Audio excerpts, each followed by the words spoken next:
अभिवादन स्वीकार कीजिए दोस्तों नासिर का। एक छोटी सी कहानी आपके लिए लेकर के आया हूँ। कहानी क्या, ये जो कुछ भी है वो सच्चाई है, इससे मुंह मत मोड़िएगा। मैं जानता हूँ कुछ लोगों को इससे बुरा भी लग सकता है और कुछ लोग इसको नेगेटिव वे में भी ले सकते हैं, लेकिन जो है वो सच है। अभी इस बात को सुनने के बाद भले आप लोग इस बात को ना माने, लेकिन अकेले में इसको सोचिएगा कि क्या ये सच है। एक बार एक सेठ ने एक शोरूम खोला और एक बुजुर्ग को इनॉग्रेशन के लिए बुलाया। उद्घाटन के बाद जैसा कि होता है कि शोरूम के मालिक ने उन बुजुर्ग की बड़ी इज्जत की। बड़ी इज्जत अफजाई करने के बाद उनको बताया कि देखिए, यहाँ पे 21,000 चीज़ें हैं इस शोरूम में बेचने के लिए। इसमें से आपको जो भी चाहिए, जितनी चाहिए आप ले लीजिए। बुजुर्ग हंसे और बोले कि इनमें से एक भी चीज़ मुझे जीने के लिए ज़रूरी नहीं लगती। मुझे तो इस बात का ताज्जुब होता है, आश्चर्य होता है कि इंसान इन सभी गैर ज़रूरी चीज़ों का इस्तेमाल करता कहाँ है। अब देखिए, एयर फ्रेशनर के बिना किसकी सांस रुक गई?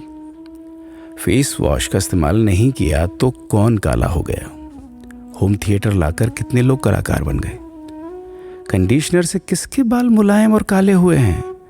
अरे, जो डाइनिंग टेबल यूज़ करते हैं, क्या उनके घुटने नहीं दुखते? थोड़ा दिमाग पर जोर डालकर याद कीजिए कि हैंड वॉश के बिना आपके किस दादा के पेट में कीड़े हो गए थे। अगर हम डीओ मारकर निकलते हैं तो क्या लोग हमें सूंघने आते हैं? एक्चुअल में तो हम सभी इस प्रकृति को चुनौती दे रहे हैं, वरना बगुला जो होता है वो शैम्पू से नहाता है क्या? मोर अपने रंगों को संवारने या बचाने के लिए कौन सा कंडीशनर या फेस वॉश इस्तेमाल करता है? कभी किसी बिल्ली को मोतियाबिंद होता देखा है? किसी खरगोश के बाल कभी गिरते हुए या सफ़ेद होते हुए देखे हैं? इनहेलर या बाम के बिना भी कुत्ते के सूंघने की क्षमता उतनी ही तेज है। मधुमक्खी का शुगर लेवल बिना दवाई के भी कंट्रोल में ही है।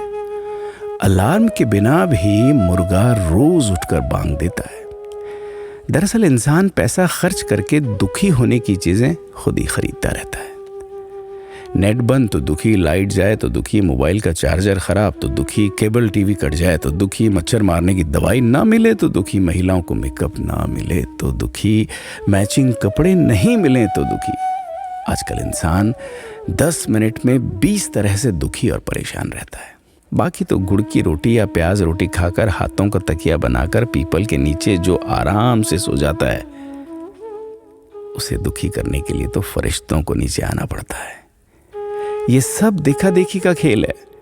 सच तो यह है कि सुखी रहने के लिए बहुत कम खर्चा होता है, लेकिन दूसरों को दिखाने में कि मैं कितना सुखी हूं, इसी में बहुत ज्यादा खर्चा होता है। जैसे जैसे सुविधाएं बढ़ रही हैं, दुखी होने के रास्ते भी खुलते जा रहे हैं। अगर आपको ये सब सच लगता है तो लोगों को जागृत कीजिए और फिजूल खर्च से बचाइए। दोस्तों, खुद सुखी होने के लिए खर्च कीजिए, दूसरों को दिखाने के लिए नहीं। हाँ, लेकिन अपना ख्याल रखिएगा।